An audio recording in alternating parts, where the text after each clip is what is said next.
Welcome to the feature discussion for 16 July 2021. My name is Harsh Singh and this feature is on urban river management.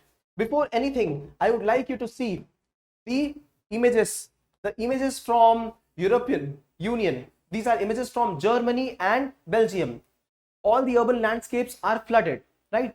The images on the right side that you see are images from Chennai 2015 and Mumbai every year, urban floods, right? So in this context, we must understand that urban areas are spaces which are actually built around rivers. Why? Because rivers are the lifeline of cities, lifeline of humanity. Many civilizations actually began at riverfronts, right? For example, London at River Thames, Varanasi at River Ganges, Yamuna River is just around city Delhi, New York near River Hudson. So many urban landscapes have built themselves just around the rivers. And in this article, this is why we will understand what is the significance of rivers in urban areas, how these rivers are getting choked, and how and challenged in the urban landscape, and third, the increased usage and value of planning, master plans in these urban landscapes. So this is how they will help the urban river management. So this is a news because National Mission for Clean Ganga and National Institute of Urban Affairs have released a policy document on the strategic guidelines for making river sensitive master plans. So master plans have to be sensitive to rivers. Therefore, we can avoid these kind of urban floods and disasters in the urban areas, right? Now, before we get into the article, let me share with you quickly through this image. Rivers face solid waste disposal. Rivers face deforestation around them. Rivers face a lot of increased urban slums around the river areas. Rivers face a lot of discharge.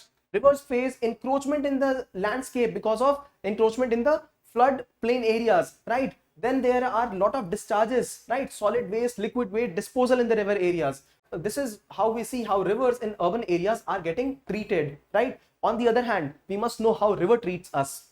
Now, important benefits that we derive out of river are: one, ecological benefits. The first important benefit, if we have a river placed around it, are the presence of trees and forested areas. Because of this, the air quality in the nearby area gets very good, right? We also studied in Delhi master plan feature video that there are plans of having green blue spaces, green blue corridors. That means around the blue areas, around the rivers, along the discharge tracks, we will have green spaces, green corridors, and they will help in increasing the air quality of the place, right? Air quality is one benefit. What about water recharge?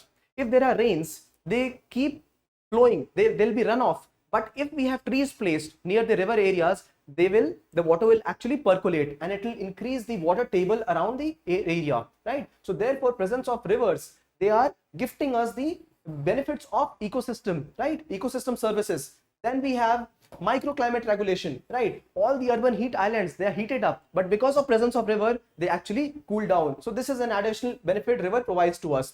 Habitat for biodiversity, right? For example, we have Chennai, where there is Gindi National Park, and there are small lakes present everywhere, which help in regulating and increasing the biodiversity. For example, there are a lot of birds, migratory birds, which migrate to Delhi itself, Delhi and around areas, right? So the presence of biodiversity is aided through the presence of rivers, right?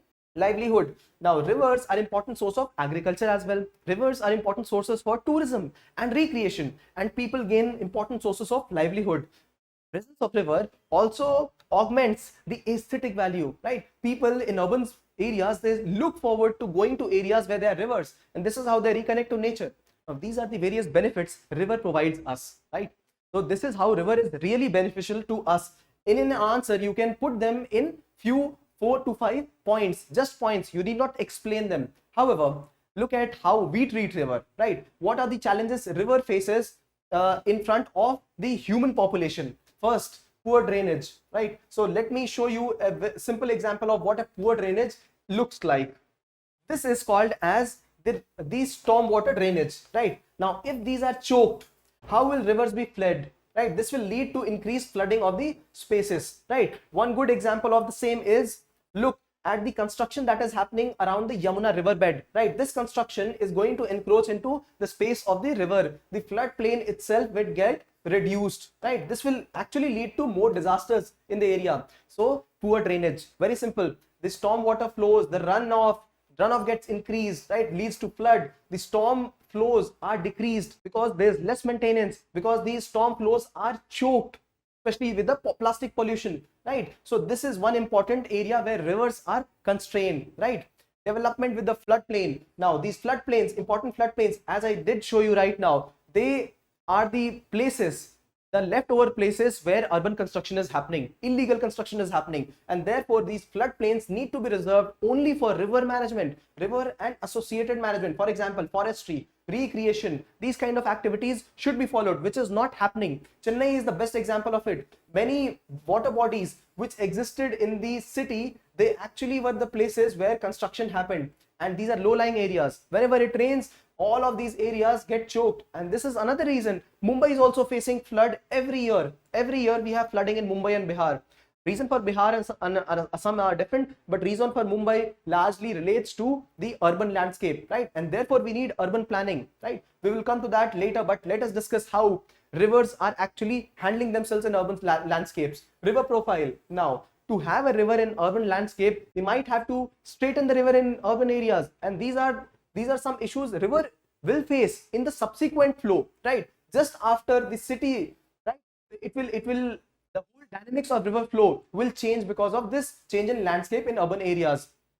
Water supplies, right? If the input in the river is less, the output will be less. If more extraction of water is done from the urban landscapes, from these rivers, where will the river feed into, right? So there will be hardly any output from the river after the city, and there will be hardly any input because all the cities are extracting water from the river. A simple example of this is river Krishna, right? Lot of fight being happening between Tamil Nadu and Andhra, but even a drop of this Krishna river water does not flow into Bay of Bengal, right? Now pollution is something that we see all around, right? All the rivers, one simple example is river Ganga and another is Yamuna, right? Now these rivers flow from the mountainous region in Himalayas, and they're very much clean there, but as they near Delhi, there is when the population starts. So one simple example of it is how we see the pollution in Yamuna, that is these 22 kilometers of area in Delhi attribute to 70% of pollution in the Yamuna river, right? Similarly, it happens for Ganga as well. As this river passes from Rishikesh, it is all clean, but when it enters the dirty areas, right, especially Mathura around, and that is when the river gets dirty, right? So this is how we treat our rivers, and this is where increased relevance of planning, especially the master plan, comes into play, right? Now master plans must be localized, right? Localized means not top down, but bottom to approach, right? So one important aspect of planning is we must plan the local areas first and then build a plan for the regional growth of that region, right? Also top down component for a larger perspective planning should be there. So bottom up approach in localization, right? So this is one important thing. Now how does the master plan help, right? Time factor. No river can cure itself, no river can rejuvenate itself in a smaller time frame, and therefore we need to have a master plan which has a plan for 20-30 year period for its rejuvenation and reinstatement as the river, the proper river in the city areas. And therefore this master plan can actually help in coordinated efforts, right? All the organizations will coordinate here. For example, solid waste management, liquid waste management, energy production, tourism department, right? All of them will participate, and therefore a master plan coordinates all the departments together to rejuvenate the river spaces, right? So this helps in understanding and planning for the land usage as well, right? The river beds will never be utilized for creation of infrastructure, right? So this is what the article specially focuses on, right? Now in addition to that, citizen engagement. For example, imagine if a river tract is owned by city people, now they will themselves help in rejuvenating this particular space. The government administration and municipal corporation will be participated through the participation of people, and this is what is required. So people participation will also be ensured through making such master plans, right? Master plans have a legal backup, right? Now, important declarations are made, but having a legal backing, having funding, functionaries, finances for the same, these are ensured through having a master plan, and therefore master plan is required here, right? So these are important reasons why master plan is actually required for a river development, river management in urban areas, right? So this is how we must build a localized plan, city specific sectoral plans, right? Having the land use of that area confirmed and known through the master plans, and this is how the river beds can actually be rejuvenated in the urban landscapes. So what you can do right now is take 1 minute, and in this minute you should remember how rivers are impacting us in the best way.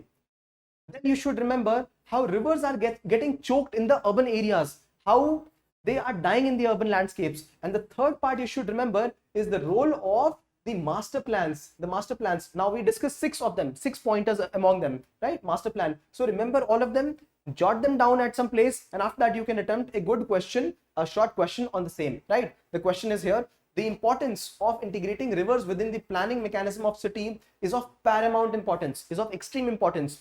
Discuss this statement in the light of existential threats being faced by Indian urban rivers, right? A very relevant question for this time, because every year we see this activity of urban flooding.